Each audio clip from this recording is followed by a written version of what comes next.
ഈ വല്യമ്മയെക്കുറിച്ചും അമ്മയെക്കുറിച്ചും പറയുന്ന ഈ സാഹചര്യത്തിൽ നമുക്ക് അമ്മയുടെ ഒരു ഓർമ്മ കൂടി ഈ അവസരത്തിലൊന്ന് കാണാം.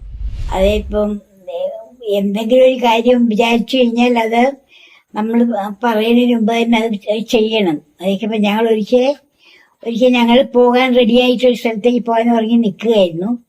അപ്പോഴാണ് ആരോ ആഹാരം കൊടുക്കാൻ വന്നു പറഞ്ഞു. അപ്പൊ എനിക്ക് ദേഷ്യം വന്നു. ഞാൻ പറഞ്ഞു, പിന്നെ എങ്ങോട്ട് ഇറങ്ങി നിൽക്കുമ്പോഴാണ് വന്നിരിക്കുന്നത് ആഹാരം കൊടുക്കാൻ പറഞ്ഞ് എന്ന് പറഞ്ഞിട്ട് എനിക്ക് ദേഷ്യം വന്നു. അപ്പൊ അത് കേട്ടോണ്ട് വന്നു.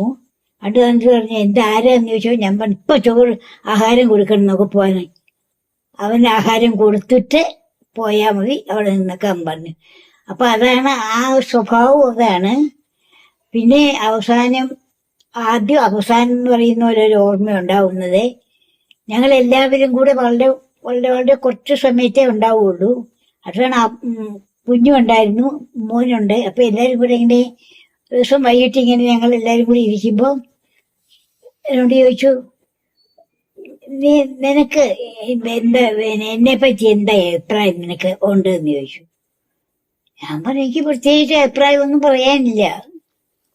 എന്നാലും എല്ലാരും എല്ലാരും ഇങ്ങനെ കേൾക്കുമ്പോ പറയണ്ടേ, എന്തെങ്കിലും ഒരു അഭിപ്രായം പറയാം.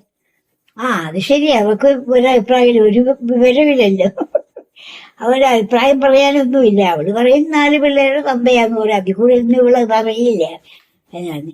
പക്ഷെ അത് മനസ്സിലാക്കും, അവൾ എന്തെങ്കിലും മനസ്സിലാക്കും. 4 പിള്ളേരുടെ തന്ത മാത്രമാണോ എന്നുള്ളത് അത് മനസ്സിലാക്കും എന്ന് പറഞ്ഞു. പക്ഷെ അതെന്തോ അതൊരു മാതിരി അറം പറ്റിയ വാക്കുപോലെ അതുപോലെ തന്നെ അധികം താമസിക്കാതെ പോയി. അപ്പം നല്ലോണം മനസ്സിലാക്കി അന്നേരം ആരാണ് എന്താ വെച്ചാൽ എനിക്ക് പ്രത്യേകിച്ച് ഇപ്പൊ പാട്ട് എഴുതുമ്പോഴും അത് ഇതൊന്നും എനിക്കങ്ങനൊന്നുമില്ല. എനിക്ക് ആകെ കൂടി ഞാൻ ഒരു വീട്ടമ്മ, അമ്മ, കുഞ്ഞുങ്ങള്, പശുക്കള്, പണിക്കാര്, അങ്ങനെയൊക്കെ ആയിട്ട് ഞാൻ കഴിയുന്നുള്ളൂ. അപ്പൊ എനിക്കല്ലാതെ പ്രത്യേകിച്ച് പിന്നെ പാട്ട് കേൾക്കും. അതാണ് അതെപ്പോഴും പാട്ട് കേൾക്കാൻ റേഡിയോ അത് ഞാൻ എപ്പോഴും വെച്ചുകൊണ്ടേയിരിക്കും. അതിങ്ങനെ പാട്ട് കേൾക്കുക. പക്ഷെ ആ പാട്ടിനെ പറ്റി എന്താണെന്നൊന്നും എന്നോട് ചോദിച്ചാൽ പറയുന്നേനെ. പക്ഷെ എനിക്ക് ആ പാട്ട് കേൾക്കുന്ന ഒരു താല്പര്യമാണ്. അപ്പൊ അങ്ങനെയുള്ള ഓരോ കാര്യങ്ങൾ ഇങ്ങനെ ചില സമയത്ത് ഓർമ്മകൾ ഓരോ കാര്യങ്ങൾ വരികയാണ്. ഓർമ്മ എന്ന് വെച്ച് കഴിഞ്ഞാൽ ഈ ആൾക്കാരുടെ മാനസിക ബുദ്ധിമുട്ടൊന്നും കാണാൻ ഇഷ്ടമുള്ള ഒരാളല്ല. കുട്ടികൾ വിശക്കുന്നു എന്ന് പറഞ്ഞു കഴിഞ്ഞാൽ അതിപ്പോ എന്തായാലും നമ്മുടെ അടുത്തൊരു ഒരു വീട്ടിലുള്ളൊരു കൊച്ചുകുട്ടികൾ ഉച്ചയ്ക്ക് കരയുന്നു. എന്താന്ന് ചോദിച്ചപ്പോ പറഞ്ഞു, റേഷൻ മേടിക്കാൻ പോയിട്ടേ ഉള്ളൂ കുട്ടപ്പ എന്നാ വിളിക്കുന്നത്. കുട്ടപ്പ, കുഞ്ഞുങ്ങൾക്ക് വിശക്കുന്നു, ചോറൊന്നും ആയിട്ടില്ല ഒന്നുകൊണ്ട്.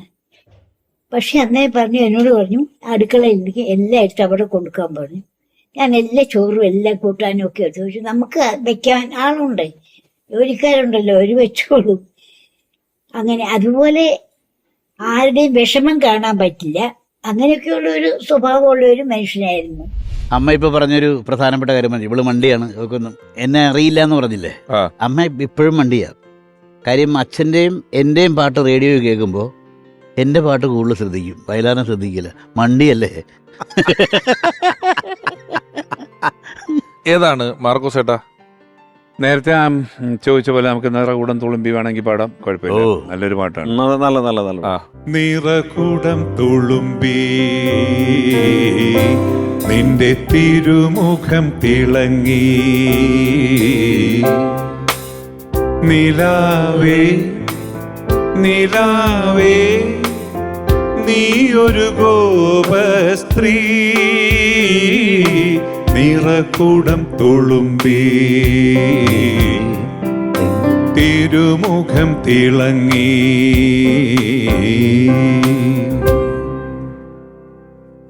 കവികൾ മേഘങ്ങളാക്കി വർണ്ണിക്കുമി കണങ്കാൽ മൂടും മുടിയിൽ, കവികൾ മേഘങ്ങളാക്കി വർണ്ണിക്കുമി കണങ്കാൽ മൂടും മുടിയിൽ, നിന്റെ മുടിയിൽ കവികൾ മേഘങ്ങളാക്കി വർണ്ണിക്കുമി കണങ്കാൽ മൂടും മുടിയിൽ,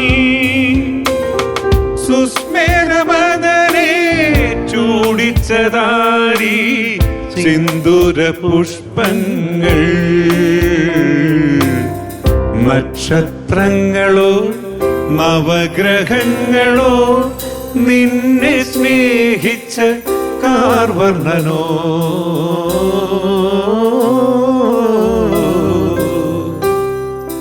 നിറകുടം തുളുമ്പി നിന്റെ തിരുമുഖം തിളങ്ങി നിലാവേ നിലാവേ നീയൊരു ഗോപസ്ത്രീ നിറകുടം തുളുമ്പി നിന്റെ തിരുമുഖം തിളങ്ങി.